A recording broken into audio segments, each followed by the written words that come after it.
बड़ी सुंदर क्लिप है। उसने कहा कि वी आर सरप्राइज्ड। पहली क्लिप तो मैं नाम भी लूँगा, बहुत बड़े डायरेक्टर हैं, मेरे भी मित्र हैं और श्रीनिवास के भी मित्र हैं भाई के।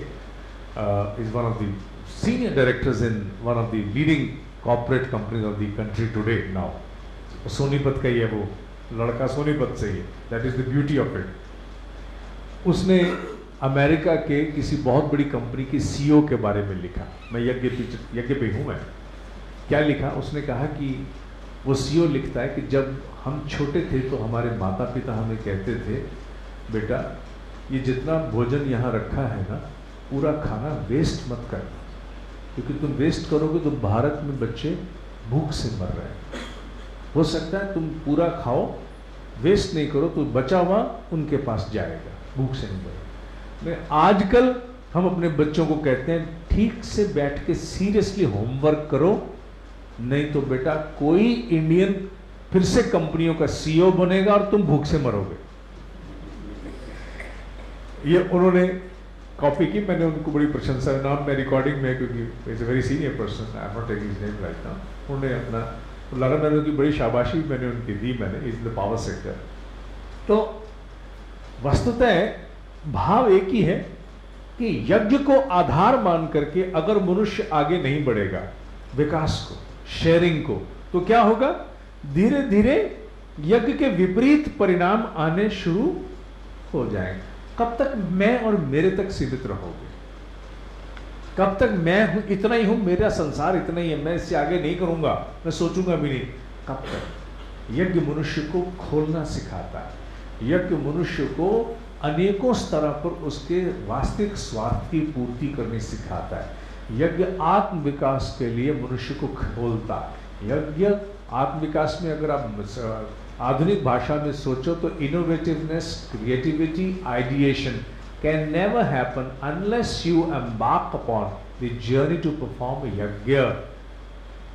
मैं बहुत बड़ी इंडस्ट्री की कोचिंग में कर रहा हूँ, तो वहाँ मैंने उस लड़के से जो नया एक कुछ आयाम शुरू करना चाहता, फिर उससे बात हुई तो इतने 100 करोड़ की हम लोग सेलिंग करते हैं।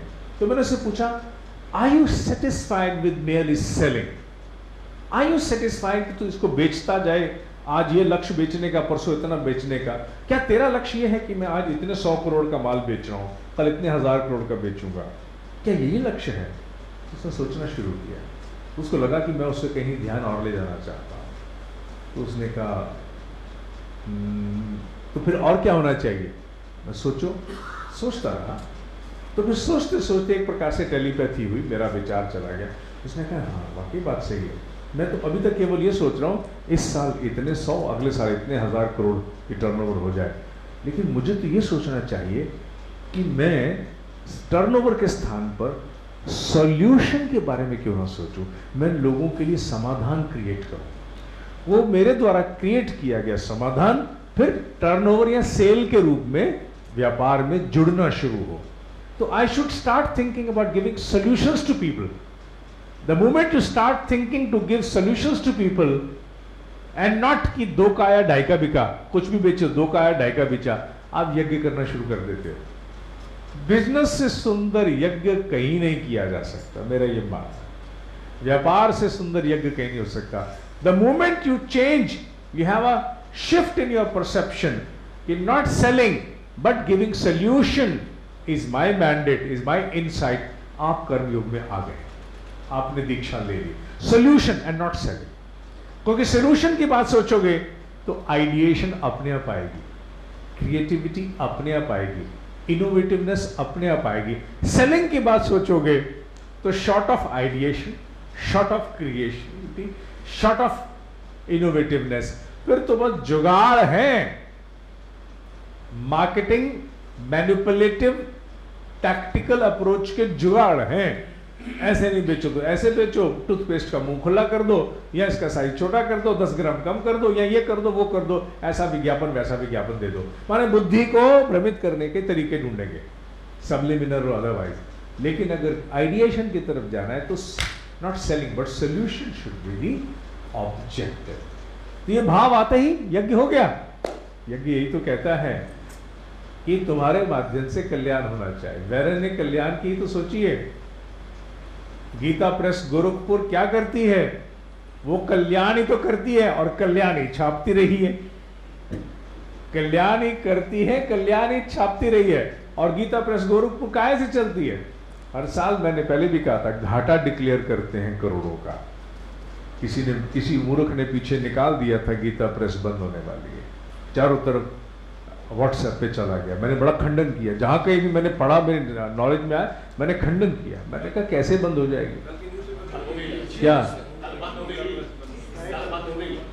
कोई हड़ताल वहां पर चल रही थी, बहुत बड़ी हड़ताल थी कर्मचारियों की, और वो कर्मचारियों की हड़ताल ने गीता प्रेस को पहले भी महीना, 1.5 महीना, 2 महीने बंद किया है, दोबारा भी बंद कर सकी, क्योंकि उसकी घाटा पूर्ति करने वाले लोगों के नाम की लिस्ट तो 10-10 साल की एडवांस चल रही है।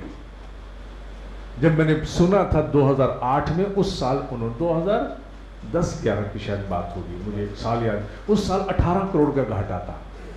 और वो हर साल घाटा डिक्लेयर करते हैं जैसे हम प्रॉफिट डिक्लेयर करते हैं, और पूरा करने वाले लोग नाम पहले से नोट करा के जाते हैं। किनको? हड़ताल का कोई चक्कर चल रहा है, बंद होने वाला नहीं। हड़ताल तो फिर कुछ ही भड़काने वाले लोगों के द्वारा भी प्रेरित हो सकती है। ऐसे लोग तो उसका समाधान निकल आएगा कोई ना कोई। ऐसे संस्थान जिनमें यज्ञ रूप की भावना स्थापित हो जाए, जल्दी जाने वाले नहीं होते। हाँ, ये जानने की चेष्टा, सूचना पूरी होनी चाहिए ना। कारण क्या है ना, क्योंकि गीता प्रेस में हड़ताल हुई, खबर का मजा नहीं आया। अगली बार से मैं एक बात और कहूंगा, उसके बाद मैं बात बंद करूंगा, लेकिन अगली बार से हम अपनी यात्रा 4थे अध्याय कर्म संन्यास योग से आरंभ करेंगे। रिकॉर्डिंग बंद करेंगे।